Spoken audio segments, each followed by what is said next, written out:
सिसोदिया स्वागत करती हूँ आप सभी का एम टू एजुकेट इस यूट्यूब चैनल पर। आज हम इस वीडियो में कवर करने वाले हैं हमारा एक न्यू टॉपिक जिसका नाम है क्रिया। क्रिया क्या है ये आज हम देखेंगे। क्या है, कितने प्रकार की होती हैं, कैसे यूज़ किया जाता है, कैसे पहचान की जाती है, ये सारी चीज़ें आज हम देखेंगे इस वीडियो में। अगर आपको मेरी वीडियोस पसंद आती हैं तो आप चैनल को सब्सक्राइब करना मत भूलिएगा और बेल आइकन को भी प्रेस कीजिएगा, जिससे आपको मेरी वीडियोस का नोटिफिकेशन मिलता रहेगा। यहाँ पर हम सी टेट और यूपी टेट से रिलेटेड स्टडी करते हैं फिलहाल। तो सी टेट का पेपर जो कि जून में होना प्रस्तावित है, अभी ऐसी कोई इन्फॉर्मेशन आई नहीं है कि पेपर नहीं होगा, तो हमें अपनी तैयारी पर ब्रेक नहीं लगाना है, तैयारी कंटिन्यू करते रहना है। तो शुरू करते हैं आज का हमारा टॉपिक क्रिया। क्या है क्रिया?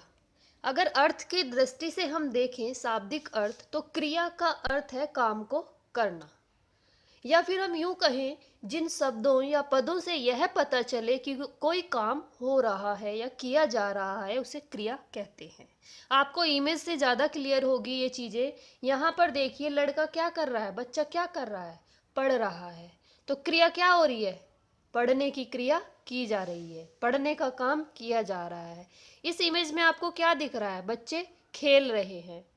तो क्रिया कौन सी हो रही है? खेलने की क्रिया हो रही है, खेलना क्रिया हो रही है यहाँ पर। अगर यहाँ हम देखें तो लड़की क्या कर रही है? रस्सी कूद रही है। तो क्रिया कौन सी हो रही है यहाँ पर? कूदना, कूदने की क्रिया यहाँ पर हो रही है। तो इससे स्पष्ट होता है कि जो काम किया जा रहा है या हो रहा है, ये पता चले जिससे, वो क्या है? हमारा क्रिया है। और ज़्यादा क्लियर कर लेते हैं। दूसरे शब्दों में अगर कहें, जिस शब्द से किसी काम का करना या होना प्रकट हो, उसे क्रिया कहते हैं। जैसे खाना, पीना, सोना, जागना, पढ़ना, लिखना इत्यादि। इमेज में हम देखें, लड़की क्या कर रही है? पानी पी रही है। पानी पीना ये काम हो रहा है और ये हमें दिखाई भी दे रहा है, प्रकट हो रहा है ना। पानी पी रही है, हमें दिखाई दे रहा है, तो क्या काम हो रहा है? पानी पीने का। लड़की क्या कर रही है इस इमेज में? गा रही है। तो ये भी हमें काम जो हो रहा है वो दिखाई दे रहा है, प्रकट है हमारे सामने, हम आंखों से देख पा रहे हैं कि लड़की क्या कर रही है? गा रही है। तो जिस शब्द से किसी काम का करना या होना प्रकट हो, वो उसे क्रिया कहते हैं। लड़की गा रही है, तो गाना यहाँ पे जो है गा रही है, ये क्रिया हो रही है गाना गाने की। यहाँ इस इमेज में देखिए, बच्चे क्या कर रहे हैं? नृत्य कर रहे हैं। तो क्रिया क्या हो रही है? नृत्य करने की।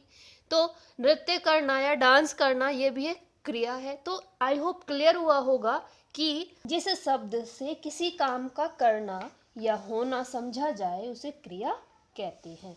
एक बात और मैं आपको क्लियर कर दूं कि क्रिया क्या है? एक विकारी रूप है जिसमें लिंग, वचन और पुरुष के अनुसार परिवर्तन होता रहता है। तो ये हमारी विकारी कही जाएगी क्रिया, विकारी शब्द है। ये भी आप ध्यान रखिएगा। हमने क्लियर किया कि क्रिया क्या है। अब देख लेते हैं क्रिया बनती कैसे है, क्रिया का निर्माण कैसे होता है। तो देखें, अगर जिस मूल शब्द से क्रिया का निर्माण होता है उसे धातु कहते हैं। धातु में ना जोड़कर क्रिया बनाई जाती है। अब धातु ही देख ले पहले क्या होती है। धातु क्या होती है? वो मूल अक्षर जिनसे क्रिया बनती है, उसे क्या कहते हैं? हम धातु कहते हैं। धातु से क्रिया का निर्माण होता है, इसलिए क्रिया के हर एक रूप में धातु उपस्थित रहती है। यहाँ देखिए आप, खा और प्लस ना, खा और ना जोड़कर क्या बना हमारा? क्रिया। ये क्या बनी हमारी क्रिया? खाना। यहाँ पर खा धातु है और धातु में ना जोड़कर क्रिया बनाई गई है।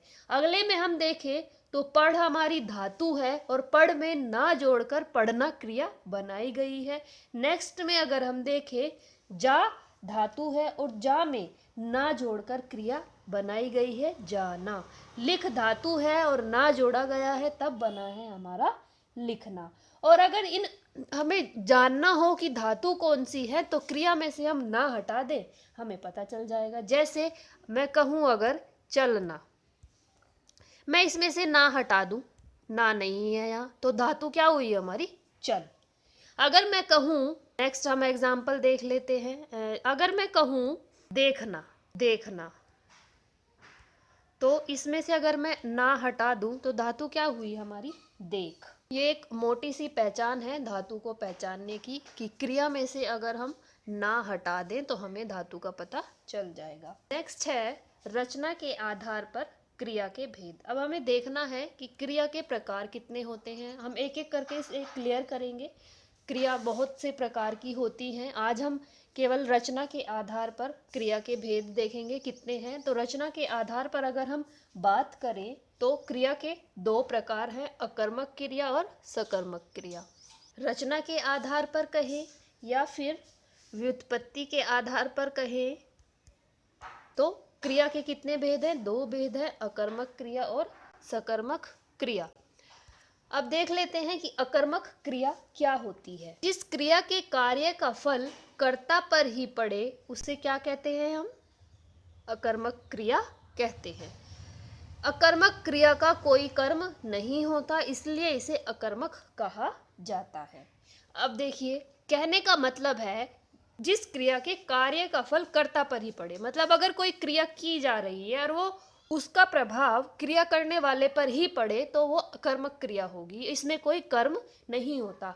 अगर हम कहें बच्चा तैरता है, ये आपको इमेज में दिखाई दे रहा है, तो तैरना यहाँ पर क्रिया है और तैरने का असर किस पे पड़ रहा है? कौन तैरता है? बच्चा तैरता है। तो ये हमारी अकर्मक क्रिया है, तैरना। ये अगर मैं कहूँ कि जहांगीर भागता है या जहांगीर दौड़ता है, तो दौड़ने का असर किस पे पड़ रहा है? जहांगीर पे पड़ रहा है। तो ये भी हमारी दौड़ना जो हो गई वो अकर्मक क्रिया है, इसमें कोई कर्म नहीं होता। यहाँ इस इमेज में अगर हम देखें, बच्चा हंसता है, हंसने की यहाँ क्रिया हो रही है, तो हंसने का असर किस पर पड़ रहा है? बच्चे पर पड़ रहा है, कर्ता पर पड़ रहा है, तो यहाँ पर हमारी अकर्मक क्रिया है। अगर दूसरा एग्जाम्पल मैं कहूँ श्याम सोता है, तो सोने का असर किस पे हो रहा है? श्याम पे हो रहा है। तो सोना हमारी क्या है? अकर्मक क्रिया है, इसलिए क्योंकि सोने का असर केवल कर्ता पर पड़ रहा है, इसलिए ये हमारी अकर्मक क्रिया है। ट्रिक भी अभी हम देखेंगे इसकी क्या है, बने रहिएगा आप अभी। नेक्स्ट अगर हम ट्री से देखें, एग्जाम्पल भी इसके देखें, वह चढ़ता है, ये हम देख लेते हैं एग्जाम्पल अकर्मक क्रिया के। वह चढ़ता है, तो चढ़ना यहाँ पर क्रिया है और असर किस पे हो रहा है? वह पर। वह चढ़ता है, उसके ऊपर असर हो रहा है, कर्ता के ऊपर, तो यहाँ पर चढ़ना क्या है? हमारी अकर्मक क्रिया है। विशाल हंसता है, हंसना क्रिया है यहाँ, कौन हंसता है? विशाल हंसता है। हंसने का असर किसके ऊपर हो रहा है? विशाल के ऊपर हो रहा है, तो ये भी हमारी अकर्मक क्रिया है। फायर श्री खा रही है, खाना खाने की क्रिया यहाँ हो रही है, असर किस पे पड़ रहा है? कौन खा रही है? फायर श्री खा रही है, तो ये भी हमारी अकर्मक क्रिया हो गई। पक्षी उड़ रहे हैं, उड़ना यहाँ पर क्रिया है, उड़ने का असर किस पे हो रहा है? पक्षी पे हो रहा है, तो अकर्मक क्रिया हो गई। रोहन रो रहा है, रोना यहाँ पर हमारी क्रिया है और रोने का असर किस पे हो रहा है? रोहन पे हो रहा है, तो ये हमारी अकर्मक क्रिया है। अगर हम और देख लें कि हम कहें जी घबराता है, तो क्रिया क्या है यहाँ? घबराना, और घबराने का असर किस पे हो रहा है? जी पर हो रहा है, तो ये भी हमारी अकर्मक क्रिया हो गई। ठीक है, इस तरीके से हमें देखना है कि जिनमें कर्म ना हो, कर्म पर प्रभाव ना पड़कर कर्ता पर प्रभाव पड़े क्रिया का, वो हमारी अकर्मक क्रिया होगी। नेक्स्ट हम देख लेते हैं सकर्मक क्रिया। जिस क्रिया के कार्य का फल कर्ता पर न पड़कर किसी दूसरी जगह का मतलब है कर्म पर पड़ता हो, उसे सकर्मक कहते हैं। जैसे आप समझिएगा, कहने का मतलब है कि काम किया जा रहा है, उस काम को करने का फल करने वाले पर नहीं बल्कि दूसरी जगह किसी कर्म पर पड़ता हो, तो उसे कहते हैं सकर्मक क्रिया। जैसे एग्जाम्पल से आप देखिए, इमेज में भी आपको समझ आएगा।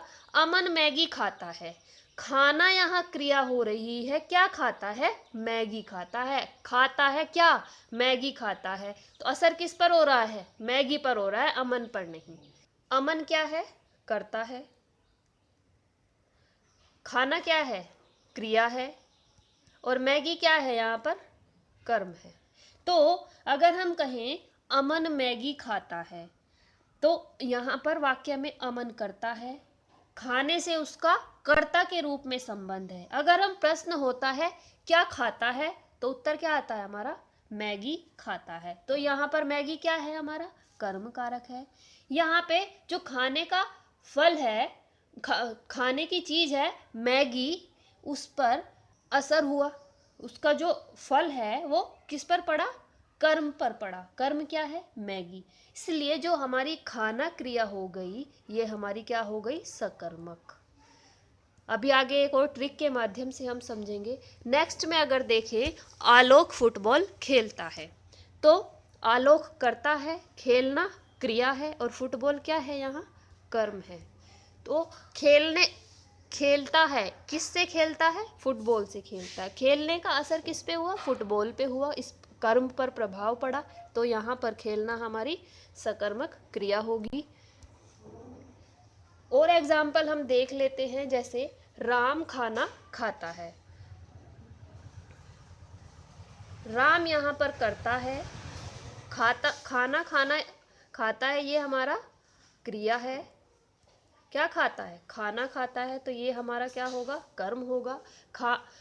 खाना क्रिया का असर पड़ा खाने पर, तो ये हमारी यहाँ पर सकर्मक क्रिया होगी, खाता है। सचिन फुटबॉल मैच खेलता है, खेलना यहाँ पर क्रिया है। सचिन यहाँ पर करता है, क्या खेलता है, फुटबॉल मैच खेलता है, तो ये हमारा होगा कर्म।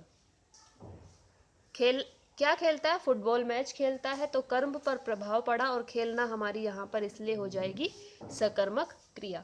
बच्चे ने खिलौने तोड़ दिए, बच्चे यहाँ पर करता है, तोड़ना यहाँ पर क्रिया है। क्या तोड़ दिए, खिलौने, तो खिलौने हमारे कर्म हो गए। क्रिया का प्रभाव किस पर पड़ा, खिलौनों पर पड़ा। तोड़ा कौन गया, खिलौने, तो यहाँ पर तोड़ना हमारी क्रिया होगी सकर्मक। वह साइकिल से स्कूल जाता है, क्रिया क्या है हमारी, जाना। जाता कौन है, वह, तो करता होगा हमारा वह। कहाँ जाता है, स्कूल जाता है, स्कूल होगा हमारा कर्म। किससे जाता है, साइकिल से जाता है, साइकिल होगी हमारी करण। तो प्रभाव किस पर पड़ना चाहिए, कर्म पर पड़ रहा है। स्कूल, वह साइकिल से स्कूल जाता है, जाता है कहाँ जाता है, स्कूल को जाता है, तो जाना क्रिया हमारी होगी यहाँ पर सकर्मक। आई होप आपको क्लियर हुआ होगा ये सब। अब मैं आपको एक बात बता दूं, अगर हमें सकर्मक और अकर्मक का पता लगाना है, तो सकर्मक क्रिया के साथ हम क्वेश्चन करें, क्या क्या किसको। ये क्वेश्चन अगर हम करें और हमें आंसर मिल जाए, तो हमारी क्रिया क्या होगी, सकर्मक होगी। और अगर हमें इन क्वेश्चंस का आंसर ना मिले, तो हमारी क्रिया क्या होगी, अकर्मक होगी। ये आप ध्यान रखिएगा, यही एक ट्रिक थी इनको पहचानने की, कि जो भी सेंटेंस दिया गया है उसमें हम क्या किसको से प्रश्न करें, अगर हमें आंसर मिलता है तो हमारी क्रिया क्या है, सकर्मक है, और अगर हमें आंसर नहीं मिलता है तो हमारी क्रिया क्या है, अकर्मक है। इन्हीं एग्जाम्पल से हम देख लेते हैं। देखिए, प्रियंका रोती है। अब मैं यहाँ लिख देती हूँ, क्या करना है हमें, प्रश्न, क्या किसको से हमें प्रश्न करना है। अगर हमें आंसर मिला तो हमारी क्रिया क्या है, सकर्मक होगी, और अगर आंसर नहीं मिलता है तो हमारी क्रिया क्या होगी, अकर्मक होगी। देखिए, पहला एग्जाम्पल है, प्रियंका रोती है। तो अगर हम कहें क्या रोती है, क्या रोती है, प्रियंका रोती है, क्या से तो नहीं आता। अगर हम पूछते कौन रोती है, तो हम कह सकते थे प्रियंका रोती है। किसको रोती है, ये भी नहीं पता, सेंटेंस के अकॉर्डिंग। किसे रोती है, ये भी नहीं पता। तो रोना क्रिया क्या हुई, यहाँ पर हमारी अकर्मक क्रिया हो गई, क्योंकि क्या किसको से हमें इसका जवाब नहीं मिला। नेहा खाती है, क्या नेहा क्या खाती है, ये भी हमें नहीं पता चल रहा सेंटेंस में। नेहा किसको खाती है, इसका भी आंसर नहीं आ रहा सेंटेंस के अकॉर्डिंग। नेहा किसे खाती है, ये भी हमें नहीं पता चल रहा। तो खाना यहाँ पर अकर्मक क्रिया हो गई हमारी। रौनक चॉकलेट खाता है। अगर हम कहें रौनक क्या खाता है, यहाँ आप देखिएगा रौनक क्या खाता है, आंसर क्या आ रहा है, चॉकलेट खाता है। रोहन किसको खाता है, रोहन चॉकलेट को खाता है। रौनक किसे खाता है, रौनक चॉकलेट खाता है। तो आंसर आ रहा है हमारा, तो इसका मतलब क्या है, क्रिया क्या है, सकर्मक है। यहाँ पर खाना क्रिया सकर्मक है और यहाँ पर खाना क्रिया अकर्मक है, क्योंकि क्या और किसको से हमें आंसर नहीं मिल रहा। ट्रेन चलती है, ट्रेन क्या चलती है, नहीं मिला आंसर। ट्रेन किसको चलती है, नहीं मिला आंसर। ट्रेन किसे चलती है, नहीं मिला आंसर। तो यहाँ पर चलना क्या है, क्रिया क्या है, अकर्मक है। मैं बाजार जाती हूँ, यहाँ पर हम देख लेते हैं, मैं क्या जाती हूँ, मैं बाजार किसको जाती हूँ, मैं बाजार किसे जाती हूँ, यहाँ पे भी हमें आंसर नहीं मिल रहा। तो यहाँ भी ये हमारी अकर्मक क्रिया हो गई। बालक दूध पीता है, बालक क्या पीता है, दूध, आंसर मिला। बालक किसको पीता है, दूध को पीता है। बालक किसे पीता है, बालक दूध पीता है। तो आंसर हमें मिला, तो यहाँ क्रिया क्या हुई हमारी, सकर्मक हुई। अब नेक्स्ट में देखें, रमा खेलती है, रमा क्या खेलती है, नहीं मिला आंसर, है ही नहीं, सेंटेंस में है ही नहीं आंसर, मिलेगा क्या। रमा किसको खेलती है, ये भी नहीं पता। रमा किसे खेलती है, ये भी नहीं पता। तो क्रिया क्या हुई यहाँ पर, अकर्मक। ये ध्यान रखिएगा, मैंने आपको समझाने की कोशिश की है। आई होप आपके लिए चीज़ें क्लियर हुई हो। अगर कुछ भी डाउट हो तो आप कमेंट बॉक्स में ज़रूर पूछिएगा, अपने सुझाव भी दीजिएगा वीडियो से रिलेटेड जो भी है। नेक्स्ट एग्जाम्पल देख लेते हैं। चिड़िया आकाश में उड़ रही है, फिर वही से करना है हमें, क्या, किसको और किसे से हमें प्रश्न करने हैं। आंसर मिलता है तो क्रिया सकर्मक है और आंसर नहीं मिलता है तो क्रिया क्या है, अकर्मक है। चिड़िया आकाश में उड़ रही है, चिड़िया आकाश में, चिड़िया क्या आकाश में उड़ रही है, ये भी नहीं बना कोई सेंस। चिड़िया आकाश में किसको उड़ रही है, नहीं बना। चिड़िया किसे आकाश में उड़ रही है, यहाँ भी सेंस नहीं बन रहा। तो उड़ना यहाँ पर जो क्रिया है वो क्या है, हमारी अकर्मक है। घोड़ा दौड़ रहा है, घोड़ा क्या दौड़ रहा है, घोड़ा किसको दौड़ रहा है, घोड़ा किसे दौड़ रहा है, नहीं मिला आंसर, तो यहाँ भी हमारी अकर्मक क्रिया हो गई। कुमकुम सोती है, कुमकुम क्या सोती है, कुमकुम किसको सोती है, कुमकुम किसे सोती है, यहाँ भी आंसर नहीं मिला, तो क्रिया क्या हुई, अकर्मक। बालक आम खाता है, बालक क्या खाता है, बालक आम खाता है, आंसर मिला। बालक किसको खाता है, बालक आम को खाता है, आंसर मिला। बालक किसे खाता है, बालक आम खाता है, तो आंसर मिला हमें। तीनों प्रश्न हमने करके देखे, हमें आंसर मिला, तो क्रिया क्या हुई हमारी, सकर्मक क्रिया हमारी यहाँ पर हो गई। मिहिर नाचता है, मिहिर क्या नाचता है, आंसर नहीं मिला। मिहिर किसको नाचता है, आंसर नहीं मिला। मिहिर किसे नाचता है, आंसर नहीं मिला, तो क्रिया क्या हुई यहाँ पर हमारी, अकर्मक क्रिया हो गई। अब आई होप आपको अकर्मक और सकर्मक का भेद पता चला होगा कि कैसे उनको हम पहचानेंगे। अगर हमारे सामने कोई एग्जाम्पल दे दिया जाए और हमसे पूछा जाए कि इसमें अकर्मक और सकर्मक पहचानिए। कोई भी डाउट आपका हो तो आप कमेंट जरूर कीजिएगा, पूछिएगा मुझसे। और ज़्यादा से ज़्यादा अगर आप प्रैक्टिस करना चाहते हैं तो टेलीग्राम चैनल भी आप हमारा ज्वाइन कर सकते हैं, सेम लोगों के साथ है और नाम भी सेम है, एम टू एजुकेट नाम से, एम टू एजुकेट नाम से है, उसको आप ज्वाइन कर सकते हैं। वहाँ पर हम क्वेश्चंस की प्रैक्टिस करते हैं, CTET, UP-TET, DSSB, KVS, PRT से रिलेटेड टॉपिक वाइज वहाँ पर क्विज होती हैं, वो आप ज्वाइन कर सकते हैं।